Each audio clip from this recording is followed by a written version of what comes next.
The Steam Deck is the best gaming device ever. Well, to me. The truth is that the Steam Deck might not be for everyone. It's extremely flexible, and for some people that flexibility can lead to a sort of choice paralysis. Today I'm going to break down that flexibility as cleanly as I possibly can for people that want to get the most out of their deck. For the folks that are new to Steam Deck, don't forget to comment, especially if you have a question, and for the Dexperts in the house, make sure to comment if I missed anything. And please, help out the new folks, since one of the things I love about the Steam Deck is our community. Alright, now, I'm sure you're wondering where my Steam Deck is? Look, it's been here the whole time. The reason you can't see my Steam Deck is because I've got the brand new camo skins from dbrand. Thanks to dbrand for sponsoring this video and for sending over their latest set of camo skins. There's Arctic camo, glitch camo, and my personal favorite, navy camo. That one's my favorite because it matches my favorite Street Fighter palette swap, navy camo Guile. If you want to keep your Steam Deck away from prying eyes in public, these camo skins are the way to go, but dbrand has a whole suite of skins, not to mention their tempered glass to help you protect your Steam Deck. Of course, they also have comprehensive videos on how to install these, so you don't have to worry about the process. If you're picking one of these up and want to support the channel, then go ahead and use my link in the description.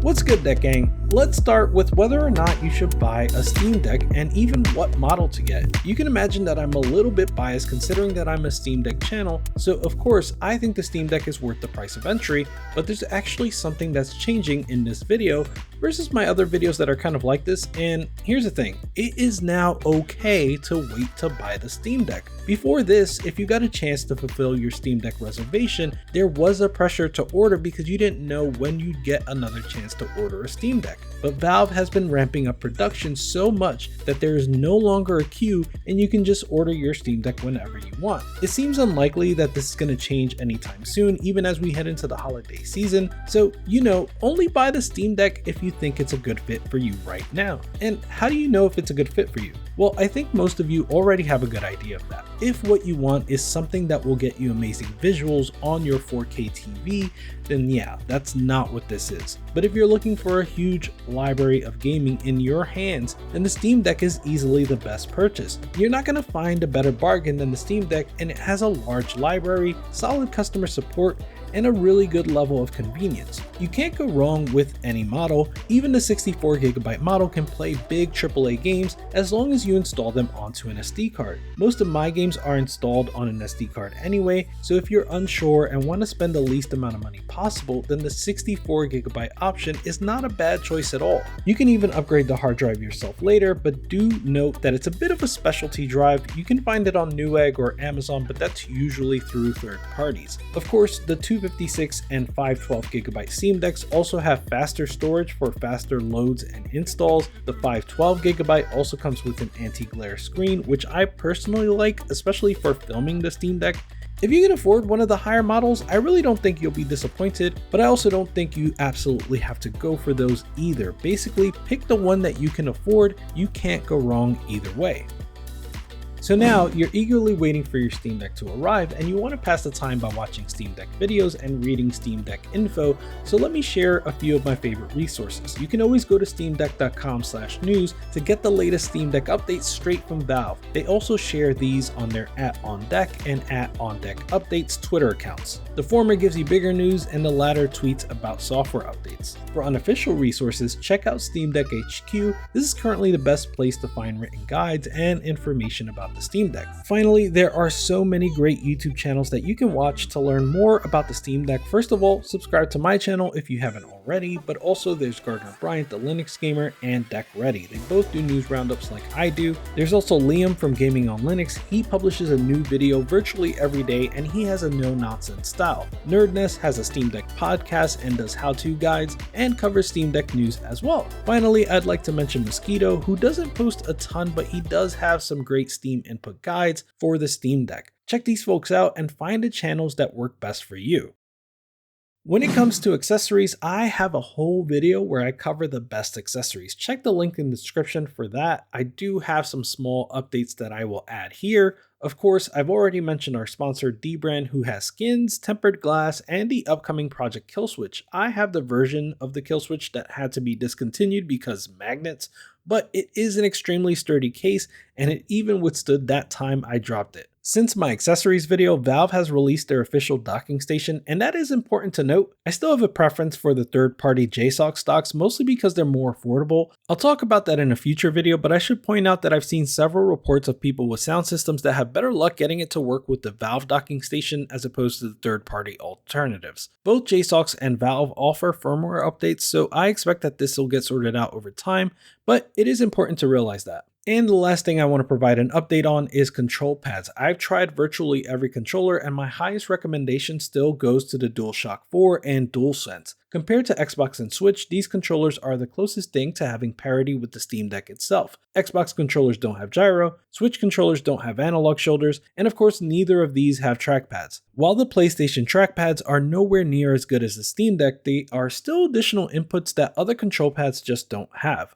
So unfortunately, even the wonderful 8-bit Do and Gully Kid control pads are missing some of these input features. If you don't need input parity with the Steam Deck, I would consider those pads as alternatives, since they really are some of the best pads out there. Anyway, outside of that, check my accessories video. I cover micro SD cards, power banks, charging accessories, docks, a nice travel bag, and those alternative pads. When it comes to playing games on the Steam Deck, you can have two sorts of mindsets. I'm someone that tends to shy away from tinkering. I just want to play games. I also tend to play lots of indies that don't really require any tinkering, so there's that. Still though, I don't tend to worry about compatibility. I buy what I want to play, and if it doesn't work out of the box on the Steam Deck, then I look it up on ProtonDB and see if they have any tips for running the game on the deck. If I can't get the game to run at all, then I go ahead and request a refund from Steam support. So far, this has not been a problem for me, and virtually every game I play is reasonably compatible. Alternatively, if you are okay with tinkering, you might try to squeeze the most performance or battery life out of a given title. In fact, you can get a good head start on this by looking for the game in question at Steam Deck HQ, who often provide their own optimal game settings. They provide multiple builds, like one that focuses on battery, another for frame rate, and another for visual quality. You can try one of these, then tune to whatever you prefer. If you do want to tune games, you have a few options. If you press the quick access button on the bottom right of the Steam Deck, you get a series of menus. Notably, the battery icon contains virtually everything that you need for tuning, starting with a performance overlay. This overlay allows you to see Steam Deck statistics. If you set it to level 1, it shows you only the current frame rate. If you set it to level 2, it shows you the current utilization of the GPU and the CPU. It also shows you how much battery life is remaining. In addition to frame rate, it's now displaying the frame time and graph of that frame time. In the development of the software around the Steam Deck, Valve has placed a lot of emphasis on frame time. That's because an inconsistent frame time will lead to a less enjoyable experience even when the frame rate is stable. Moving up to level 3, you get more detail around the GPU and CPU, including TEPs and power draw. You can also now see how much RAM is being utilized. And finally, at level 4, you get a whole bunch of information. You now get utilization and clock speed information for each core in the processor. Fan speeds have also been added.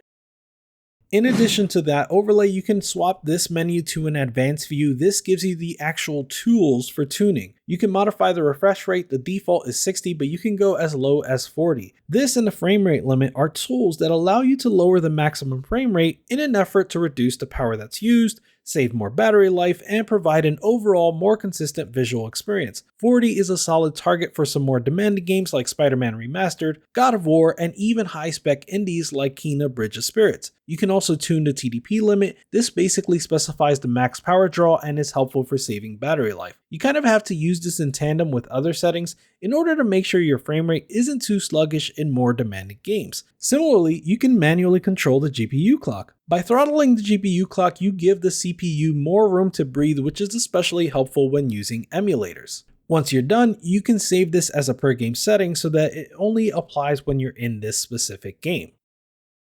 If you leave this guide with nothing but some additional excitement for SteamInput, then I would call it a success. SteamInput is rarely necessary, but with some effort, it's almost always helpful. For example, did you know that you can bind an input to activate when you're fully pushing the analog stick to the outer edge, or as it's called in SteamInput, the outer ring? This is extremely helpful for shooters when you don't want to hold or even toggle a sprint button, since you pretty much always want to sprint when you push the analog the whole way anyway. Or did you know that you can map the shooting input and the aim down sights input to the same trigger so that you can aim down sights with a soft pull of the trigger and then you can fire with a full pull? And you can configure that further so that you can easily skip the aim down sights input when you pull quickly, such that it's simple for you to do an actual hip fire. Or if you're using the trackpad for anything, it's trivial to set up a click of the trackpad to do one thing like melee and a double click to do something else like reload. The same goes for an actual button. I've recently taken to making it so that when I double tap the reload button, it switches to my last weapon. All of these are examples for shooters because that's what I have the most fun configuring, but you can do a lot more than that. You can also use touch menus to set up a custom virtual keyboard so that you can play typing games. Or you can build a radio menu for weapon switching, or you can set inputs that will control the mouse only on certain region of the screen so that you can do things like quickly access the on-screen menus. I also configured the trackpad to control touch input on 3DS emulators, and that works great for games like Kid Icarus. SteamInput can be overwhelming sometimes, but try one of these tips one day and see if that helps you play a certain game. And there's a lot more to explore as well, so I'll publish some SteamInput video guides as the inspiration continues to strike. We're going to cover a number of settings in this video, but there are some miscellaneous settings that I won't cover that you should be aware of. The settings menu is accessible when you click the Steam button on the bottom left and then go to settings. On the general tab, you can choose to show the battery percentage. On the system tab, you can check for updates, but also you can decide which updates you want. For most people, I'd recommend the default, which is the stable channel. This channel gets updates after they've been tested and are now considered stable. The beta channel gets updated more frequently and gets features that may still be in testing. This is a fun channel to be on if you want the latest and greatest. Finally, there's the preview channel. Consider this more bleeding edge. You'll get to try updates that are not quite ready yet, and you may encounter some issues. At the bottom of the system tab is a toggle for fan control. You can disable this to go back to an older, more aggressive fan profile. This will keep your components cooler, but will also be a bit louder and is mostly considered unnecessary at this point. Speaking of components, if you're on the beta channel, you can also see the manufacturer and model number of all the important components inside your Steam Deck. This is helpful for looking for replacement parts, but also for troubleshooting issues.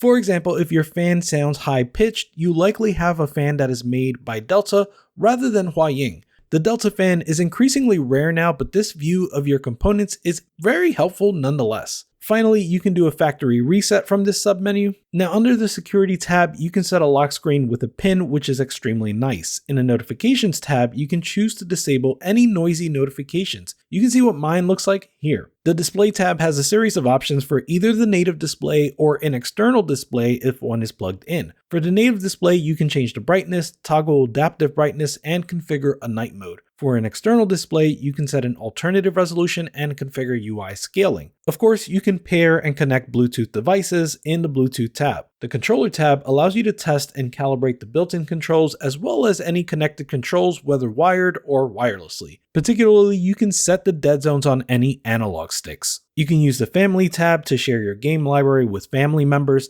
Technically, only one account can play games from the shared library at one time, but a pro tip is that the owner of the library can play a game in offline mode while a guest plays from the shared library normally. Remote Play has settings for remoting into your Steam Deck or using your Steam Deck to remote into another PC with Steam on it.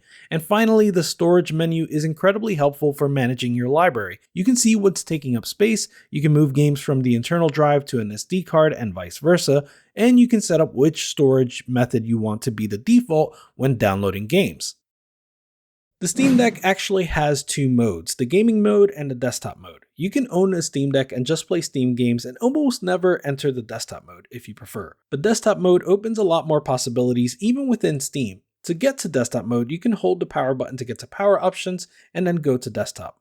In desktop mode, you can go back to gaming mode by clicking this icon on the desktop, return to gaming mode. Additionally, you can drag this icon down to the bottom right of the screen so that you can easily exit to gaming mode whenever you want. The square icon on the bottom right is a show desktop button, so it's always easy to get here. The desktop is very much like any other. Some of the file system is soft locked. You can unlock it, but I'm not going to get into that in this video. You can use the trackpads as a mouse cursor and click the trackpad inward for a left click. A push on the left trackpad is a right click. You can also press Steam button plus X button to bring up a virtual keyboard. If you close the Steam app, the navigation controls change quite a bit. Most importantly, the right trigger becomes your left click and the left trigger becomes your right click, and now there's no virtual keyboard. You can get it to go back to normal once you open Steam back up. You can also modify your desktop controls to do things like easily scroll up and down, Alt-Tab, or to set a back button. Mosquito has a great video on how to make desktop navigation better, so I'll link that below. I highly recommend that if you're going to be in the desktop mode often with no actual mouse or keyboard. If you want an app, the first place you should look is the Discover Store. Let's talk about a couple of apps. Proton Up Qt is probably the first app you're going to install. This will let you install and use different versions of Proton. This is helpful in case you have a game that's not working and another version of Proton just has better compatibility. You can always refer to ProtonDB to see what version of Proton people are using for better compatibility on any game. You can also install an app named Chiaki that's going to let you remote play to your PS4 or PS5. I also recommend AnyDesk and Warpinator. AnyDesk is an easy way to remote into the Steam Deck from another computer. You can use Steam Link if you prefer, but I do like using AnyDesk for remoting, maybe that's just me. And Warpinator is an easy way to transfer files between Steam Deck and another computer. And while we're here, let's talk about how to play non-Steam games using launchers like Heroic and Lutris. So while in desktop mode, you can install launchers for your favorite non-Steam games. I have games from Humble, Epic Game Store, Amazon Prime, GOG, Battle.net, Origin, and even Ubisoft. So yeah, basically everything. And if you're new to PC gaming, you should know that Epic gives out at least one free game per week, and Amazon includes several games per month if you're already an Amazon Prime subscriber. So these are sort of free games that you should be claiming if you have any interest in playing them ever. As for playing them on the Steam Deck, I haven't tried all of these stores on my Steam Deck yet, but I can tell you what I have tried. You can use Lutris for all of these, I'm pretty sure, so it's a good choice if you only want to install one extra application. But I personally really like Heroic Game Launcher for games from Epic Game Store and GOG, so I've installed that too. Both Heroic and Lutris are on the Discover Store. Heroic Game Launcher is nice because game installation and configuration is really easy to me on this, and it has support for GOG cloud saves. In Heroic, I just log into my Epic or GOG account, the games are going to populate and I choose what I want to install. These games do require a quick configuration before you play, so hover over the game, click the cog to select the wine version, and just choose the latest, or once again visit ProtonDB if you're not sure where to start. If you want to add these games to Steam, I recommend Boiler, which is also on the Discover Store. When you first start Boiler, go into the settings to enable the launchers you want to use. While you're here, you can also add a Steam Grid DB API key to make sure you get cover art for your non-Steam games. You can save using the button at the bottom, then you go back to the Import Games tab. Select the games you want to import and click the button at the bottom once again. You'll need to restart Steam to see the games added to your library. Then there's Lutris. I use Lutris for everything other than Epic and GOG. Most specifically, I use it for Amazon Prime games since I'm already subscribed to Amazon Prime. That's a bunch of included games per month. So install Lutris from the Discover Store, and when you launch it, click the hamburger menu on the top right, and then click Preferences. From here, go to Sources. You can now enable Amazon and or Humble. I'll show you the process for Amazon, enable that, and close the window. Then log into Amazon Prime Gaming by clicking the little person icon. Once you're logged in, all your games will populate and you can install an individual game. When you go to install one, just check the Create Steam shortcut box so that this game shows up in Steam. Don't forget, you'll need to restart Steam to see the game added to your library. And that's basically it. Once again, if a game doesn't work out of the box, check ProtonDB to see if anyone else got it working. No Steam Deck feature really exemplifies the open but make it streamlined quality of the deck like the ability to add your own custom boot video. In order to do this, go back to the Discover Store and then download the Steam Deck Repo Manager, click Install, and then Launch. Find the video you want to download. In this case, I'm going to use the handheld history animation, which is the most downloaded and rightfully so. You're going to see why soon. After downloading that, it tells you to do a reboot. By the way, all it did was place the video file in the folder that Valve has made for these custom boot videos. Now, all you have to do is restart the Steam Deck. It takes a few moments to boot up, so I'm just going to cut straight to the magic.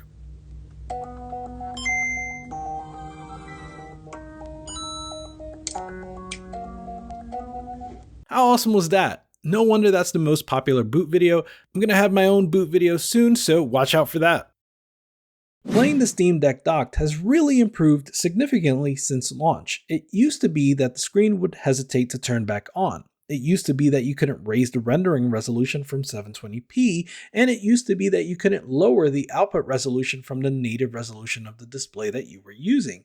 Now, all of the above are fixed. I increasingly find myself playing more docked gameplay with the Steam Deck. It's not comparable to a PS5 or even a PS4 Pro, but it's much better than the Switch and closer to a base PS4, I would say. Games like Cyberpunk and Spider-Man are quite playable, even though I usually end up playing indie games like Hack, Ghost Song, and Neon White. If you're also playing indies, you may want to increase the rendering resolution for crisper visuals. By the way, when I'm distinguishing between rendering resolution and output resolution, here's what I mean. Rendering resolution is the resolution that the game will render at internally. The lower that resolution, the faster it can perform. The output resolution is the resolution of the signal sent from the Steam Deck to the TV. So if it's rendering at 720p but outputting at 4K, the Steam Deck will upscale before sending a signal to the TV. By default, games will launch in 720p, and you might have a game that can handle rendering at a higher resolution without sacrificing too much performance. To increase the resolution, there are two steps. First, go to the game settings on Steam and set the max resolution to the highest that you want to try. Then from inside the game, set the actual resolution to be what you want. For indies like Ori Will of the Wisps, I recommend trying 1440p or 1080p. Similar advice follows for older games like Dishonored. The other thing I mentioned was lowering the output resolution. This is helpful because you might have a 4K display, but you might also have a dock that's only capable of 4K 30. That means that at a 4K resolution, it can only handle a max of 30 FPS. If you want to be able to run at 60 FPS, then you need to lower the output resolution. Now, the Steam Deck should do this automatically, but if you want to check, just go to Steam Deck settings and in the display submenu, check the resolution, and you can even lower it to 1440p or whatever you prefer. By the way, if you don't know what docking station to buy, I highly recommend buying either the official Valve dock or one of the ones from JSOX. As I mentioned previously, it appears the Valve dock has better overall compatibility, but JSOX offers a better bargain overall. As usual, I have a link in my description, so check that out. I've already done several videos on emulating on the Steam Deck. The two that I'm going to recommend here is my latest EmuDeck video for a quick overview, and then my emulation mega guide if you want to get deep on some specifics. Technically, there are a few ways to set up emulation, but the number one way I suggest to do it is via an application called EmuDeck. Because of the way EmuDeck works, it's not available as a Flatpak, so you can't just download it from the Discover store. Still, it's the easiest experience I've ever had when it comes to downloading, installing, and configuring this many emulators at once. You may encounter some trickiness, but again, I recommend watching my two emulation videos for more information. And the final topic to touch on would be troubleshooting and repairs. If you are facing a significant issue, the first thing you'll want to do is submit a support request to Steam. They will give you things to try at home before talking about any kind of RMA. If you need to do a repair, Valve does have repair centers open. That means that in addition to being able to take care of any repairs that would be under warranty, Valve can also do out of warranty repairs at a fee. If you're looking to do your own repair and you need a Steam Deck part, check out iFixit as they do have spare Steam Deck parts. There's a lot of stuff that's not in stock, but check to see if they have what you need. Finally, if you're troubleshooting or installing another OS, you should know that you can get to the BIOS menu by holding Volume Plus as you power on the Steam Deck. By the way, if you do need a dual boot guide, I've not done one yet, but there's a channel called Deck Wizard that has a wonderful step-by-step guide. As usual, a link is in the description. So that's my starter guide, folks. That was a lot to cover, and I plan on doing some more in-depth videos on some of the topics that deserve a deep dive, like plugin loaders, so make sure you're subscribed to catch those. Of course, there are some Dexperts watching this video, so if I missed anything, make sure to comment below. And overall, the Steam Deck community is really amazing, and there are a lot of awesome people making videos and writing articles, so make sure to check those out too. Feel free to revisit the chapters in this video when you're stuck, and make sure to let me know what topics deserve a deep dive. If you want more ideas on what to do with your Steam Deck, check out my how-to guides playlist. Deck Gang out. Goodbye!